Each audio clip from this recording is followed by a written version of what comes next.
Hi friends, അസ്സലാമു അലൈക്കും, welcome back. അപ്പോൾ എല്ലാവർക്കും നമ്മുടെ പുതിയൊരു വീഡിയോയിലേക്ക് സ്വാഗതം. അപ്പം ഞാൻ ഇന്ന് വന്നിരിക്കുന്നത് അതുപോലെ തന്നെ എല്ലാ വീട്ടമ്മമാർക്കും ഒരുപാട് ഉപകാരപ്പെടുന്ന കുറച്ച് ടിപ്സ് വീഡിയോസൊക്കെ കളക്ട് ചെയ്തിട്ട് തന്നെയാണ് കേട്ടോ. അപ്പോൾ അതിൻ്റെ കൂടെ തന്നെ നമ്മുടെ വീട്ടിലെ വെളുത്തുള്ളി ഉപയോഗിച്ചുള്ള കിടലും ടിപ്പും ഞാൻ ഉൾപ്പെടുത്തിയിട്ടുണ്ട്. അപ്പോൾ എല്ലാവരും വീഡിയോ സ്കിപ്പ് ചെയ്യാതെ കണ്ട് സപ്പോർട്ട് ചെയ്യുമെന്ന് വിചാരിക്കുന്നു കേട്ടോ.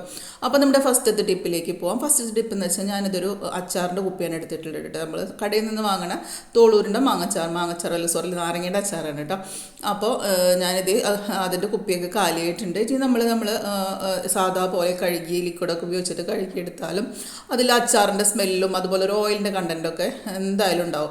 അപ്പോൾ അതൊക്കെ പെട്ടെന്ന് തന്നെ പോവാനുള്ളൊരു ടിപ്പാണ് കാണിക്കുന്നത് കേട്ടോ. അതിലേക്ക് കുറച്ച് വെള്ളം ഒഴിച്ചു കൊടുത്തിട്ടുണ്ട്, കുറച്ച് ഡിഷ് വാഷ് ലിക്വിഡും അതുപോലെ തന്നെ നമ്മളെ വീട്ടിലുള്ള കുറച്ച് ടിഷ്യൂ പേപ്പർ കൂടി ഇതിലേക്ക് ഇട്ട് കൊടുക്കുക കേട്ടോ. ഒരു 2 ടിഷ്യൂ പേപ്പർ ഞാൻ അതിലേക്ക് ഇട്ട് കൊടുത്തിട്ടുണ്ട്. ഇനി നമുക്ക് മൂടി കൊണ്ട് അടച്ചെടുത്തതിന് ശേഷം നമുക്ക് നന്നായിട്ട് തന്നെ ഒന്ന് കുലുക്കിയെടുക്കുക. നന്നായിട്ട് തന്നെ ഇതുപോലെ ഷെയ്ക്ക് ചെയ്ത് കൊടുക്കുക. നല്ല രീതിയിൽ ഷെയ്ക്ക് ചെയ്ത് കൊടുത്താൽ അതിൻ്റെ ഉള്ളിലുള്ള എല്ലാ എണ്ണമയും പോയിട്ടുണ്ടായിരിക്കും കേട്ടോ. അപ്പോൾ നിങ്ങളൊന്ന് ട്രൈ ചെയ്ത് നോക്കുക. ഇപ്പം ഞാൻ ലൈവായിട്ട് തന്നെ കാണിച്ചു തരാം. അപ്പോൾ അത് ഞാൻ കഴുകിയെടുത്തിട്ടുണ്ട് കേട്ടോ. അപ്പോൾ നിങ്ങൾ അച്ചാറിൻ്റെ ഇതൊക്കെ കണ്ടിട്ടുണ്ടായിരിക്കും, അതൊക്കെ പോയിട്ടുണ്ട്. ഇനി അത് ജസ്റ്റ് ഒന്ന് പുറത്തേക്ക് ഒഴിച്ചിട്ട് വരാം കേട്ടോ. അപ്പോൾ അത് പുറത്തേക്ക് ഒഴിച്ചിട്ടുണ്ട്, അതിലുള്ള അച്ചാറിൻ്റെ ഒക്കെ പോയിട്ടുണ്ട്. ഇനി ജസ്റ്റ് ഒന്ന് പച്ചവെള്ളം ഒഴിച്ചിട്ട് ഒന്ന് വാഷ് ചെയ്തിട്ട് വരാം കേട്ടോ. അപ്പോൾ അത് വെറുതെ വെള്ളം ഒഴിച്ചിട്ട് കഴുകിയിട്ടേ ഉള്ളൂ, വൃത്തിയാക്കിയിട്ട് വേറെ കഴുകിയിട്ടൊന്നുമില്ല. വെറുതെ വെള്ളം ഒഴിച്ച് കഴുകിയതിൻ്റെ ഉള്ളിൽ തൊട്ടാൽ നമുക്ക് മനസ്സിലാവും അതിൻ്റെ ഉള്ളിൽ എണ്ണമയൊക്കെ പോയിട്ടുണ്ട്, അച്ചാറിൻ്റെ സ്മെല്ലൊക്കെ പോയിട്ടുണ്ട്. ഇനി വേണമെങ്കിൽ ജസ്റ്റ് നമുക്ക് എടുത്ത് വെക്കുന്ന സമയം കുപ്പിയൊക്കെ ആണെങ്കിൽ ജസ്റ്റ് വെറുതെ ഒന്ന് വെള്ളം ഒഴിച്ചിട്ടും കഴിക്കാനും മതി കേട്ടോ. വെറുതെ ഒന്ന് കൈ വെച്ചിട്ട് ജസ്റ്റ് ഒരു സ്പോഞ്ച് വെച്ചിട്ട് ജസ്റ്റ് ഒന്ന് കഴിക്കാൻ മതി. അപ്പോൾ തന്നെ അതിൻ്റെ സ്മെല്ലും എണ്ണമയൊക്കെ പോയിട്ടുണ്ടായിരിക്കും കേട്ടോ. അപ്പോൾ ഇതുപോലെ എല്ലാവരും ട്രൈ ചെയ്ത് നോക്കേണ്ട ടിപ്പ് തന്നെയാണ് കേട്ടോ. ഇനി നമുക്ക് അടുത്ത ടിപ്പിലേക്ക് പോവാം. അടുത്ത ടിപ്പ് എന്ന് വെച്ചാൽ മിക്സിയുടെ ജാറിലൊക്കെ നമ്മൾ ഗരം മസാല അതുപോലെ എന്തെങ്കിലും സ്മെല്ലുള്ള മസാലകളൊക്കെ നമ്മൾ പെരിഞ്ജീരകം അതുപോലെയൊക്കെ വറുത്ത് പൊടിച്ചിട്ടൊക്കെ വെക്കുന്ന സമയത്ത് നമ്മൾ വേറെ വല്ല തേങ്ങ അരയ്ക്കാനൊക്കെ നോക്കുന്ന സമയത്ത് അതിൻ്റെ ഒരു സ്മെല്ലുണ്ടായിരിക്കും. എത്ര നമ്മൾ വാഷ് ചെയ്ത് വെച്ചാലും ആ ഒരു സ്മെല്ലുണ്ടാവും അതിൽ. അപ്പോൾ നമുക്ക് അങ്ങനെയുള്ള മസാലകളൊക്കെ അടിച്ച് കഴിഞ്ഞതിന് ശേഷം നമുക്ക് ഇതിലേക്ക് കുറച്ച് വെള്ളം ഒഴിച്ച് കൊടുക്കുക. ഗരം മസാല കടിച്ച് കഴിഞ്ഞാൽ നമുക്ക് കുറച്ച് വെള്ളം ഒഴിച്ച് കൊടുത്തതിന് ശേഷം ഇതുപോലെ നമ്മൾ പിഴിഞ്ഞെടുത്തതിന് ശേഷം ഉണ്ടാകുന്ന നാരങ്ങയുടെ തൊണ്ടൊക്കെ ഇല്ലേ, അങ്ങനെയൊക്കെ ഉണ്ടാകുമ്പോൾ ആ തൊണ്ടൊന്നും കളയാതെ ഇതിലേക്ക് ഇതുപോലെ മിക്സിയുടെ ജാറ് കഴുകാനായിട്ട് നമുക്ക് ഉപയോഗിക്കാം കേട്ടോ. അപ്പോൾ അതിലിപ്പോൾ ഏതെങ്കിലും ഒരു തൊണ്ട് നമുക്ക് ഇതിലേക്ക് ഇട്ട് കൊടുക്കാം. വേണമെങ്കിൽ മാത്രം മതി കേട്ടോ. ജസ്റ്റ് ഒന്ന് നന്നായിട്ടൊന്ന് ക്ലീൻ ആവുന്നതിന് വേണ്ടി മാത്രം ഞാൻ ലിക്വിഡ് ഒഴിച്ചു കൊടുത്താൽ നാരങ്ങ മാത്രം മതി. കുറച്ച് ലിക്വിഡ് കൂടി ഒഴിച്ചു കൊടുത്തിട്ടുണ്ട്, ഒരു തുള്ളി നിങ്ങൾ കണ്ടതല്ലേ, ജസ്റ്റ് ഒന്ന് അടിച്ചെടുത്ത് വന്നിട്ടുണ്ട്. നല്ലൊരു നാരങ്ങയുടെ സ്മെല്ലാണ് വരുന്നത് കേട്ടോ.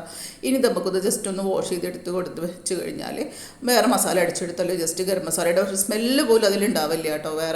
വേറെ മസാല അടിച്ചെടുക്കുമ്പോൾ അതിൽ ബെഡ് സ്മെല്ല് വരുമില്ല, ഗരം മസാലയുടെ സ്മെല്ലൊന്നും ഉണ്ടാകത്തില്ല കേട്ടോ. അപ്പോൾ ജസ്റ്റ് ഗരം മസാലയോ അതുപോലെ പൊടികളോ വേറെ എന്തെങ്കിലും സ്മെല്ലുള്ള മസാലകളൊക്കെ അടിച്ച് വെക്കുകയാണെങ്കിൽ ഇതുപോലെ ഒന്ന് ചെയ്ത് വെച്ച് കൊടുത്താൽ മതി. നാരങ്ങയുടെ തൊണ്ട് എല്ലാവരും വീട്ടിലുണ്ടാവില്ലേ, പിഴിഞ്ഞെടുത്ത നാരങ്ങയുടെ തൊണ്ടുകൾ അതൊന്നും കളയാതെ സൂക്ഷിച്ചാൽ മതി കേട്ടോ. ഇനി നമുക്ക് അടുത്ത ടിപ്പിലേക്ക് പോവാം. അടുത്ത ടിപ്പ് എന്ന് വെച്ചാൽ നമ്മളെ വീട്ടിലുള്ള കത്തികളൊക്കെ മൂർച്ച കൂട്ടാനായിട്ടുള്ള നമ്മളെ വീട്ടിലുള്ള സാധനം വെച്ച് തന്നെ മൂർച്ച കൂട്ടാനുള്ളൊരു ടിപ്പാണ് കാണിക്കുന്നത്. ഒരുപാട് ടിപ്പ് ഞാൻ മുൻപ് ഇട്ടിട്ടുണ്ട് കേട്ടോ.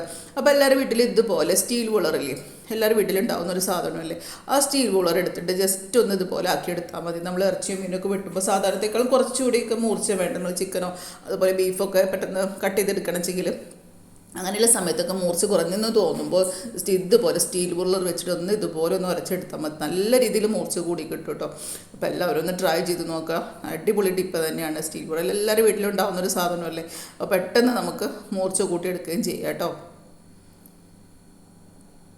ഇനി നമുക്ക് അടുത്ത ടിപ്പിലേക്ക് പോകാം. അടുത്ത ടിപ്പ് എന്ന് വെച്ചാൽ ഇതുപോലെയുള്ള നാരങ്ങയുടെ തൊണ്ട്, പിഴിഞ്ഞെടുത്ത നാരങ്ങയുടെ തൊണ്ട് വെച്ചിട്ടുള്ള ഒരു ടിപ്പ് തന്നെയാണ് കാണിക്കാനായിട്ട് പോകുന്നത് കേട്ടോ. അപ്പോൾ ഇതുപോലെ നാരങ്ങയുടെ തൊണ്ടൊക്കെ ഒന്നോ രണ്ടോ ഒക്കെ ഉണ്ടെങ്കിൽ നമുക്കതൊക്കെ എടുത്തിട്ട് ഇതുപോലൊരു ചെറിയ പാത്രം എടുക്കുക കേട്ടോ. പിന്നെ ഇതുപോലെ ചെറിയ പാത്രം ഉള്ളത് കൊണ്ടാണ് ഇട്ടത്. അപ്പോൾ ഇതിലേക്ക് ഇനി സ്വല്പം ഇട്ട് കൊടുക്കാൻ പോകുന്നത് സ്വല്പം ബേക്കിംഗ് സോഡയാണ് കേട്ടോ. സോഡാപ്പൊടിയില്ല, അതൊന്ന് ഇട്ട് കൊടുക്കുക. ഈ ബേക്കിംഗ് സോഡ ഇട്ട് കൊടുക്കുക. എന്നിട്ട് അതിൻ്റെ മുകളിലൊക്കെ ജസ്റ്റ് ഒന്ന് സ്പ്രെഡ് ചെയ്ത് കൊടുക്കുക കേട്ടോ. ഇതുപോലെ ഇനി ഇതെന്താണെന്ന് ചെയ്യാൻ പറ്റുമെന്ന് നോക്കാം. നമ്മുടെ വീട്ടിൽ ഫ്രിഡ്ജിൽ നമ്മൾ മറ്റുള്ള ഭക്ഷണ പദാർത്ഥങ്ങളൊക്കെ ഒരുപാട് വെക്കുന്നതിൽ ബാക്കി വന്നതും ഉള്ളതുമായ ഭക്ഷണങ്ങളൊക്കെ വെക്കുന്ന സ്ഥലമായതുകൊണ്ട് അതിൻ്റെ ഉള്ളൊരു ബാഡ് സ്മെല്ല് വരാനിടയുണ്ട്. ഒരു ഭക്ഷണത്തിൽ നിന്ന് വേറെ ഭക്ഷണത്തിലേക്ക് പെട്ടെന്ന് ഒരു ഫ്രിഡ്ജിൻ്റെ ഒന്നും ഇല്ലെങ്കിൽ വേറെ ഒരു ഫ്രിഡ്ജിൻ്റെ ഒരു സ്മെല്ലൊക്കെ വരും. ആ ഒരു ബാഡ് സ്മെല്ലൊന്നും നമ്മളിപ്പോൾ ഫ്രിഡ്ജിൽ എന്തെങ്കിലും ചൂടാക്കാൻ വെക്കുമ്പോൾ ഒരു ഫ്രിഡ്ജിൻ്റേതായ ഒരു സ്മെല്ല് എൻ്റെ മോൾക്കൊക്കെ പെട്ടെന്ന് അത് വരും കേട്ടോ. അവൾക്ക് ഭയങ്കര ബുദ്ധിമുട്ടാണ്, എനിക്ക് ഇഷ്ടമല്ല ഇതിൻ്റെ ഫ്രിഡ്ജിൻ്റെ സ്മെല്ല് എടുക്കണം എന്നൊക്കെ പറയും. അങ്ങനെയൊന്നും ഇല്ലാതിരിക്കാനുള്ളൊരു ടിപ്പാണ്. അപ്പോൾ ഇത് കൊണ്ടുപോയിട്ട് നമുക്ക് ഫ്രിഡ്ജിൽ വെച്ച് കൊടുത്താൽ ആ ബാഡ് സ്മെല്ലൊക്കെ പോയി കിട്ടും കേട്ടോ. അപ്പോൾ നമുക്ക് അടുത്ത ടിപ്പിലേക്ക് പോവാം. അടുത്ത ടിപ്പെന്ന് വെച്ചാൽ നമ്മളിപ്പം മീനൊക്കെ ഫ്രൈ ചെയ്തെടുക്കുക. അതുപോലെ നമ്മൾ ചിക്കനൊക്കെ മസാല പുരട്ടിയൊക്കെ വെക്കുമ്പോൾ ആ മസാലയിൽ ഉപ്പ് കൂടുകയാണെങ്കിൽ ചെയ്യാൻ പറ്റുന്നൊരു ടിപ്പാണ് കേട്ടോ. അതിനുള്ളൊരു ടിപ്പാണ് ഇപ്പോൾ ഞാൻ കാണിക്കുന്നത്. കുറച്ച് നെയ്യ് എടുത്തിട്ട് ആ പൊരിക്കുന്ന ഇതിലേക്ക് മീനിൻ്റെ മുകളിലേക്കോ ചിക്കൻ്റെ മുകളിലേക്കോ ഇട്ട് കൊടുക്കുകയാണെങ്കിൽ നമുക്ക് അതിന് ചിക്കൻ നല്ല സോഫ്റ്റ് ആവുകയും അതുപോലെ തന്നെ നല്ല ടേസ്റ്റ് കൂടുകയും ചെയ്യും. അത് പെട്ടെന്ന് തന്നെ അതിൻ്റെ ഉപ്പ് കൂടിയിട്ടുണ്ടെങ്കിൽ ഉപ്പ് കുറഞ്ഞ് കിട്ടുകയും ചെയ്യും. നമ്മൾ മിക്കവരും ഇതുപോലെ മീനും ഇറച്ചിയൊക്കെ കിട്ടുമ്പോൾ കുറച്ചൊക്കെ ചിക്കനൊക്കെ കിട്ടുമ്പോൾ മസാല പുരട്ടി ഫ്രൈ ആക്കാൻ വേണ്ടിയിട്ട് ഫ്രീസറിലൊക്കെ സൂക്ഷിക്കുന്നവരാണെങ്കിൽ 1-2 ദിവസം കഴിഞ്ഞ് കഴിഞ്ഞാൽ അതിൻ്റെ ഒരു ഫ്രഷ് സ്മെല്ലൊക്കെ പോകും. അപ്പോൾ അതൊന്നും ഇല്ലാതിരിക്കാൻ ഇതുപോലെ ചെയ്ത് കൊടുത്താൽ മതി കേട്ടോ. അപ്പോൾ അടുത്ത ടിപ്പിലേക്ക് പോവാം. അടുത്ത ടിപ്പാണ് നമ്മൾ മെയിനായിട്ടുള്ള ടിപ്പാണ് കേട്ടോ. നമ്മൾ വീട്ടിലുള്ള വെളുത്തുള്ളി വെച്ചുകൊണ്ട് നമ്മൾ വീട്ടിലുള്ള ശല്യക്കാരകളെ എലികളെയും പല്ലികളെയും പാറ്റുകളെയും ഒക്കെ എങ്ങനെ ഓടിക്കുക എന്നുള്ള ഒരു കിടിലൻ ടിപ്പാണ് കാണിക്കാനായിട്ട് പോകുന്നത്. അപ്പം ഞാൻ വെളുത്തുള്ളി എടുത്തിട്ടുണ്ട്. ആ വെളുത്തുള്ളി നിന്ന് 2-3 അല്ലി ഇതുപോലെ ഒന്ന് അടത്തിയെടുക്കുക കേട്ടോ. ഒരു കത്തി വെച്ചിട്ട് ജസ്റ്റ് ഒന്ന് അമർത്തി കൊടുക്കുക. എന്നിട്ട് അതിൻ്റെ അല്ലികൾ ഇതുപോലെ ഒന്ന് വേർതിരിച്ചെടുക്കുക. അപ്പോൾ ഞാൻ തൊലിയോടുകൂടെ തന്നെയാണ് ഇട്ട് കൊടുക്കുന്നത്. നിങ്ങൾക്ക് എത്രയാണ് വേണ്ടത് അത്ര എടുക്കുക. 4-5 അല്ലി ഞാൻ ഇതുപോലെ എടുത്തിട്ടുണ്ട്. വലിയ വെളുത്തുള്ളി ആയ കാരണം ഒരു 3-4 എടുത്താലും കുറേ ഉണ്ടാവും കേട്ടോ. അപ്പോൾ ഞാൻ തൊലിയോട് കൂടെ തന്നെ എടുത്തിട്ടുണ്ട്. തൊലി വളരെ നല്ലതാണ് കേട്ടോ. അപ്പോൾ തൊലി എടുത്തിട്ടുണ്ട്. അപ്പോൾ ഈ വെളുത്തുള്ളിയുടെ സ്മെല്ല് ഇതുപോലെയുള്ള ജന്തുക്കൾക്ക് എലികൾക്ക് അതുപോലെ പല്ലികൾക്കും പാറ്റുകൾക്കും വളരെ ഇഷ്ടമില്ലാത്തൊരു സ്മെല്ലാണ് കേട്ടോ ഈ വെളുത്തുള്ളിയുടെ സ്മെല്ല്. അപ്പോൾ അതേ ഞാൻ നന്നായിട്ട് തന്നെ ചതച്ചെടുത്തിട്ടുണ്ട്. ഈ ചതച്ചെടുത്ത മിശ്രിതം ഞാനൊരു പാത്രത്തിലേക്ക് ഇട്ട് കൊടുക്കാം. നമുക്ക് ഏതെങ്കിലും ഒരു ഡിസ്പോസിബിളിൻ്റെ പാത്രത്തിലേക്ക് നമുക്ക് ഇട്ട് കൊടുക്കാം. അപ്പം ഞാനിത് ഈ പാത്രം എടുത്ത് വെച്ചിട്ടുണ്ട്. ആ പാത്രത്തിലേക്ക് നമുക്ക് ഇതൊന്ന് ഇട്ട് കൊടുക്കാം. ചതച്ച് വെച്ചത് ഇട്ട് കൊടുത്തിട്ടുണ്ട്. ഇനി ഇതിലേക്ക് ഞാൻ ചേർത്ത് കൊടുക്കാൻ പോകുന്നത് കുറച്ച് മഞ്ഞൾപ്പൊടിയാണ് കേട്ടോ. നമ്മുടെ വീട്ടിലുള്ള മഞ്ഞൾപ്പൊടിയാണ് ഞാൻ ഇതിലേക്ക് ഇട്ട് കൊടുക്കുന്നത്. ഒരു 1/4 സ്പൂൺ ഇട്ട് കൊടുക്കുന്നുണ്ട്.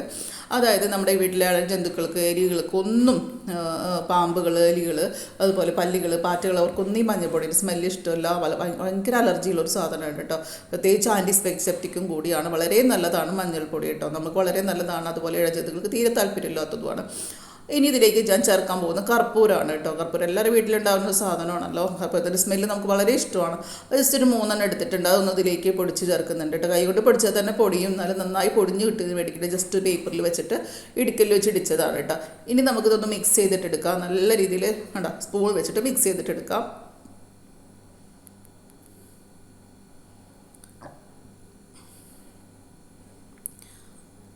നന്നായിട്ട് മിക്സ് ചെയ്ത് കൊടുത്തിട്ട് ഇനി ഇതിലേക്ക് ചേർക്കാൻ ഞാൻ പോകുന്നത് കുറച്ച് നെയ്യാണ് കേട്ടോ. നെയ്യിൻ്റെ സ്മെല്ല് ഈ എലികൾക്കൊക്കെ ഭയങ്കര ഇഷ്ടമാണ്. നെയ്യിൻ്റെ സ്മെല്ല് ആ സ്മെല്ല് കേട്ടാൽ തന്നെ അവർ ഓടി കഴിക്കാനായിട്ട് വരും. നല്ല സ്മെല്ലാണ്. അപ്പോൾ അത് മിൽമയുടെ നെയ്യ് അതുപോലെ നമ്മൾ വീട്ടിലുണ്ടാക്കുന്ന നെയ്യാണെങ്കിൽ നല്ല സ്മെല്ലുണ്ടാവും എലിക്കിൽ. അപ്പോൾ അതൊന്നിട്ടിട്ട് നന്നായിട്ട് തന്നെ ഇതിലേക്ക് മിക്സ് ചെയ്ത് കൊടുക്കുക. കാരണം നമ്മൾ കർപ്പൂരമൊക്കെ ചേർത്തത് കൊണ്ട് ഈ നെയ്യ് ചേർക്കുമ്പോൾ ആ നെയ്യിൻ്റെ ഭയങ്കര സ്മെല്ലായിരിക്കും നമുക്ക് പെട്ടെന്ന് വരാം. പെട്ടെന്ന് നമുക്ക് അടുത്ത് ചെല്ലുമ്പോൾ മാത്രമാണ് കഴിച്ചാൽ മാത്രമാണ് മനസ്സിലാവത്തുള്ളൂ കേട്ടോ. അപ്പോൾ ആ പൊതുവെ പറയും എലികൾക്കൊക്കെ ബുദ്ധി കൂടുതലാണെന്ന്. അതുകൊണ്ടാണ് കേട്ടോ ഈ ഒരു ഇത് ചേർക്കുന്നത്. നെയ്യിൻ്റെ സ്മെല്ല് മുൻപിട്ട് നിൽക്കുന്നുണ്ട് കേട്ടോ. അപ്പോൾ നെയ്യ് ചേർത്ത് കൊടുക്കുന്നുണ്ട്. ഇനി ഞാൻ എടുത്തിട്ടുള്ളത് ഇതേ പേപ്പറാണ്. ഈ പേപ്പറിൻ്റെ കഷ്ണങ്ങളൊക്കെ എലികൾക്ക് ഭയങ്കര ഇഷ്ടമാണ് കഴിക്കാനായിട്ട്. എലികൾ പഴയ വസ്ത്രങ്ങളൊക്കെ അവർക്ക് ഭയങ്കര ഇഷ്ടമാണ്. അപ്പോൾ അതുകൊണ്ടാണ് ഞാൻ അത് എടുത്തിട്ടുള്ളത് കേട്ടോ. അതുപോലെ ചെറിയ ചെറിയ പീസുകളാക്കി എടുത്തിട്ടുണ്ട്.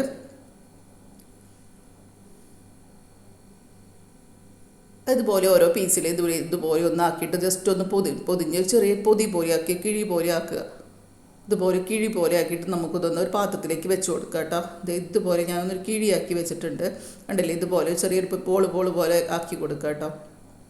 അപ്പോൾ പേപ്പറൊക്കെ ആവുമ്പോൾ പേപ്പറിൻ്റെ സ്മെല്ല് കാരണം നെയ്യിൻ്റെ സ്മെല്ല് ഒക്കെ ഉള്ളത് കൊണ്ട് പെട്ടെന്ന് തന്നെ എലി വന്ന് കഴിച്ചോളൂ കേട്ടോ. അപ്പോൾ എലി ചാവത്തൊന്നുമില്ല. ഈ മിശ്രിതം കഴിച്ചു കഴിഞ്ഞാൽ എലിയുടെ വയറ്റിൽ ചെന്ന് കഴിഞ്ഞാൽ മഞ്ഞൾപ്പൊടി വെളുത്തുള്ളി കർപ്പൂരം ഇതൊക്കെ ഉള്ളത് കൊണ്ട് എലിയുടെ വയറിൽ ഭയങ്കരമായിട്ട് ബുദ്ധിമുട്ടുണ്ടാവുകയും അവർ ആ പരിസരത്ത് തന്നെ ഓടിപ്പോകും കേട്ടോ. അപ്പോൾ നിങ്ങൾ തുടർച്ചയോടെ ദിവസം വെച്ച് കഴിഞ്ഞാൽ പിന്നീട് വെച്ച് കൊടുക്കാതിരിക്കരുത്. 2-3 ദിവസം ശല്യം ഉണ്ടായാലും ഇല്ലെങ്കിൽ 2-3 ദിവസം അടുപ്പിച്ച് ഇത് ചെയ്ത് കൊടുക്കുകയാണെങ്കിൽ എലിയുടെ 100% എലിയുടെ ശല്യം നിങ്ങൾക്ക് ഇല്ലാണ്ടാവും കേട്ടോ. അത് തീർച്ചയായും വളരെ എഫക്റ്റീവായിട്ടുള്ളൊരു ടിപ്പാണ്. അപ്പോൾ നിങ്ങൾ ചെയ്ത് കൊടുക്കുക. ഈ ഇഴജന്തുക്കൾക്കൊന്നും ഈ വെളുത്തുള്ളിയുടെ സ്മെല്ലൊന്നും ഇഷ്ടമല്ല. മഞ്ഞൾപ്പൊടി അതുപോലെ തന്നെ കർപ്പൂരമൊക്കെ ഉള്ളത് കൊണ്ട് കേട്ടോ. അപ്പോൾ ഞാനിത് എല്ലാം ഇതുപോലെ കുറച്ച് പേപ്പറിലേക്ക് അതൊന്ന് ഇതാക്കിയിട്ട് ഇതുപോലെ ബോളാക്കി വെച്ച് കൊടുത്തിട്ടുണ്ട്. ഇനി ഇത് നമുക്ക് എവിടേക്കാണ് അകത്ത് സിലിണ്ടർ വെക്കുന്നിടത്ത് ഗ്യാസിൻ്റെ ചുവട്ടിലൊക്കെ എലികൾ ശല്യമുള്ളിടത്തൊക്കെ വെച്ച് കൊടുക്കുക. അതുപോലെ പല്ലികളുള്ളിടത്തൊക്കെ ഇത് വെച്ച് കൊടുക്കുകയാണെങ്കിൽ അതിൻ്റെ സ്മെല്ലടിച്ച് ആ ഭാഗത്തേക്ക് വരില്ല കേട്ടോ. അപ്പം ഞാൻ ഗ്യാസിൻ്റെ സൈഡിലൊക്കെ ഒന്ന് വെച്ച് കൊടുക്കുന്നുണ്ട്. പല്ലികളും ഇതിൻ്റെ സ്മെല്ലടിച്ചാൽ പിന്നെ വരില്ല. എലികൾ കഴിക്കുന്ന പോലെ പല്ലികൾക്ക് കഴിക്കാൻ പറ്റില്ല. അവർ ഇതിൻ്റെ വന്ന് സ്മെല്ല് ചെയ്ത് നോക്കുമ്പോൾ പിന്നെ ആ ഭാഗത്തേക്ക് വരില്ല കേട്ടോ. അപ്പോൾ നിങ്ങൾ അങ്ങനെയൊക്കെ വെച്ച് കൊടുക്കും. പിന്നെ ഗ്യാസ് സിലിണ്ടറൊക്കെ വെക്കുന്നിടത്തും പുറത്തേക്ക് വെക്കുന്നവരുണ്ടെങ്കിൽ ആ ഭാഗത്തൊക്കെ ചിലപ്പോൾ എലി കരണ്ടാനുള്ള ചാൻസ് ഉണ്ട്, എലി വരാനുള്ള ചാൻസ് ഉണ്ട്. അവിടെയൊക്കെ ഒന്ന് വെച്ച് കൊടുക്കുക. അതുപോലെ തന്നെ പുറത്ത് എലികളുടെ മാളങ്ങളൊക്കെ ഉണ്ടെങ്കിൽ അവിടെ പോലെ ഒന്ന് വെച്ച് കൊടുക്കുക. അതുപോലെ ഇപ്പോൾ വീട്ടിൻ്റെ ചുറ്റും ഇതൊന്ന് തളിച്ചു കൊടുക്കുകയാണെങ്കിൽ അങ്ങനത്തെ ജീവികളൊന്നും അകത്തേക്ക് കയറാതിരിക്കുകയും അതുപോലെ തന്നെ നല്ല ഫലവത്തായ ഒരു കിടിലൻ ടിപ്പ് തന്നെയാണ് കേട്ടോ. അപ്പോൾ എലിയുടെ മാലങ്ങളിൽ സന്ധ്യാസമയത്ത് ഇതൊക്കെ കൊണ്ടു കിടക്കുകയാണെങ്കിൽ എലി കഴിക്കുകയും ചെയ്യും. 2-3 ദിവസം അടുപ്പിച്ച് ചെയ്ത് കൊടുക്കുകയാണെങ്കിൽ 100% എലികളുടെ ശല്യം നമുക്ക് ഇല്ലാതാവുകയും ചെയ്യും കേട്ടോ. ഇനി നമുക്ക് അടുത്ത ടിപ്പിലേക്ക് കിടക്കാം. അടുത്ത ടിപ്പിന് വേണ്ടിയിട്ട് ഞാൻ കുറച്ച് വെള്ളം തിളപ്പിക്കാനായിട്ട് വെച്ചിട്ടുണ്ട്. ഇതിലേക്ക് ഞാൻ ഇതുപോലെ 3-4 വെളുത്തുള്ളി തൊലിയോടെ തന്നെ ചതച്ചെടുക്കുന്നുണ്ട്. ആ ചതച്ചെടുത്തിട്ട് ഈ വെള്ളത്തിലേക്ക് ഇട്ട് കൊടുക്കുക കേട്ടോ. ഇനി ഇതിലേക്ക് സ്വല്പം മഞ്ഞൾപ്പൊടി കൂടി ഇട്ട് കൊടുക്കുന്നുണ്ട്. മഞ്ഞൾപ്പൊടി നമുക്ക് ഇഴജന്തുക്കൾക്കൊന്നും തീരെ ഇഷ്ടമില്ലാത്തതാണ്. അപ്പോൾ ഇത് നന്നായിട്ടൊന്ന് തിളച്ച് വരട്ടെ. ഒന്ന് സ്പൂൺ വെച്ചിട്ട് നന്നായിട്ടൊന്ന് മിക്സ് ചെയ്ത് കൊടുക്കുക. മിക്സ് ചെയ്ത് വെച്ചിട്ട് കൊടുത്ത് ഒന്ന് ലോ ഫ്ലെയിമിൽ വെച്ചിട്ട് ജസ്റ്റ് ഒന്ന് നല്ല രീതിയിൽ അതിൻ്റെ സത്തൊന്ന് ഇറങ്ങി വരുന്നതിന് വേണ്ടി ഒന്നുകൂടെ തിളപ്പിച്ചതിന് ശേഷം നമുക്ക് ഗ്യാസ് ഓഫ് ചെയ്ത് കൊടുക്കുക കേട്ടോ. ഗ്യാസ് ഓഫ് ചെയ്തതിന് ശേഷം നമുക്കൊരു മൂടി വെച്ചിട്ട് അതിൻ്റെ സ്മെല്ലൊന്നും പോവാതിരിക്കാൻ വേണ്ടിയിട്ടാണ് ഒരു മൂടി വെച്ചിട്ട് തണുപ്പിച്ചെടുക്കാം. അപ്പോൾ ഇത് കുറച്ച് നേരം കഴിഞ്ഞിട്ട് സഹിക്കാവുന്ന ചെറിയൊരു ചൂടുള്ളൂ കേട്ടോ. കാര്യമായിട്ടില്ല, അത്ര വലിയ ചൂടില്ല, മുഴുവനായിട്ട് അറിയിട്ടില്ല. അപ്പോൾ നിങ്ങൾ ഇതുപോലെ മുഴുവനൊക്കെ അറിയതിന് ശേഷം എടുക്കുക കേട്ടോ. അപ്പോൾ ഞാൻ വീഡിയോയ്ക്ക് വേണ്ടിയിട്ട് എടുത്തതാണ്. ആടിയില്ലെങ്കിലും കുഴപ്പമൊന്നുമില്ല, ചെറിയൊരു ചൂട് നമ്മൾ കുപ്പിയിൽ ഒഴിക്കുമ്പോൾ അത് എന്താ പറയുക ഒരുകാതിരിക്കാൻ വേണ്ടിയിട്ടാണ് കേട്ടോ. അപ്പോൾ അത് ചെറിയ ചൂടേ ഉള്ളൂ. ഇനി അതിലേക്ക് നമുക്കൊരു 3 കർപ്പൂരം ഇതുപോലെ പൊടിച്ചിട്ട് കൊടുക്കുക. ഇഴജന്തുക്കൾക്കും എലികൾക്കും ഒന്നും ഇഷ്ടമില്ലാത്തതാണ് ഈ ഒരു കർപ്പൂരത്തിൻ്റെ സ്മെല്ല് കേട്ടോ. അപ്പോൾ ഇത് കൈ വെച്ചിട്ട് തന്നെ നന്നായിട്ട് തന്നെ പൊടിച്ചെടുക്കുന്നുണ്ട്. ഇത് അരിക്കുന്നത് കൊണ്ട് ചിലപ്പോൾ പൊടി ഉണ്ടായാലും കുഴപ്പമൊന്നുമില്ല, നന്നായി പൊടിഞ്ഞ് കിട്ടും കേട്ടോ. അപ്പോൾ അത് ഇനി ഇതിലേക്ക് കുറച്ച് സാനിറ്റൈസറാണ് ഒഴിച്ചു കൊടുക്കുന്നുണ്ട്. സാനിറ്റൈസർ നമുക്ക് ആൽക്കഹോളിൻ്റെ കണ്ടൻറ് ഉള്ളതുകൊണ്ട് ഇഴജന്തുക്കളൊന്നും ആ വഴിക്ക് തന്നെ വരില്ല കേട്ടോ. അതിൻ്റെ സ്മെല്ലടിച്ച് കഴിഞ്ഞാൽ അപ്പോൾ വളരെ എഫക്റ്റീവായിട്ടുള്ളൊരു ടിപ്പാണ് ഇത് കേട്ടോ. അപ്പോൾ പല്ലികൾ, പാറ്റകൾ, എലികളൊന്നും വരാതിരിക്കുകയും ചെയ്യും. ഇഴജന്തുക്കളൊന്നും അകത്തേക്ക് കയറാതിരിക്കും. പുറത്തൊക്കെ തളിച്ചു കൊടുക്കുകയാണെങ്കിൽ അതുപോലെ നമ്മൾ അകത്ത് ജോലികളൊക്കെ കഴിഞ്ഞ് പോകുമ്പോൾ കിച്ചൺ സ്ലാബിലൊക്കെ ഒന്ന് അടിച്ചു കൊടുക്കുകയാണെങ്കിൽ അതിൻ്റെ സ്മെല്ല് കേട്ട പല്ലികൾ, പാറ്റകളൊക്കെ വരാതിരിക്കും കേട്ടോ. അപ്പോൾ നമ്മൾ വെള്ള ചുമരിൻ്റെ മുകളിൽ നിന്ന് അടിച്ചു കൊടുക്കരുത് കേട്ടോ, സ്പ്രേ ചെയ്ത് കൊടുക്കരുത്. കാരണം മഞ്ഞളുടെ കണ്ടൻറ് ഉള്ളതുകൊണ്ട് ചിലപ്പോൾ അതിൻ്റെ കളർ പിടിക്കും.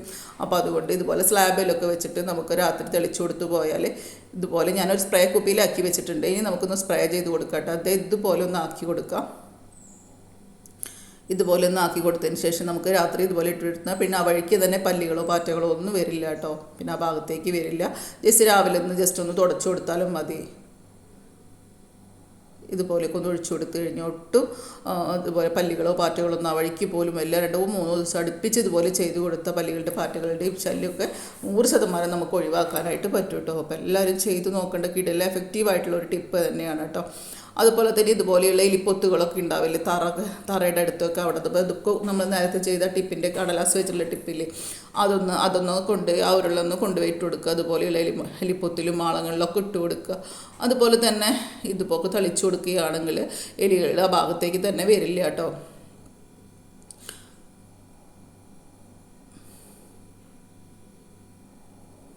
അതിൻ്റെ സ്മെല്ലടിച്ചാൽ പോലും വരില്ല. അതുപോലെ തന്നെ ഇതിൻ്റെ ഉള്ളിൽ കുറച്ച് ഈ പാൽക്കായൊക്കെ ചേർക്കുകയാണെങ്കിൽ പാമ്പുകളൊക്കെ വരാതിരിക്കും.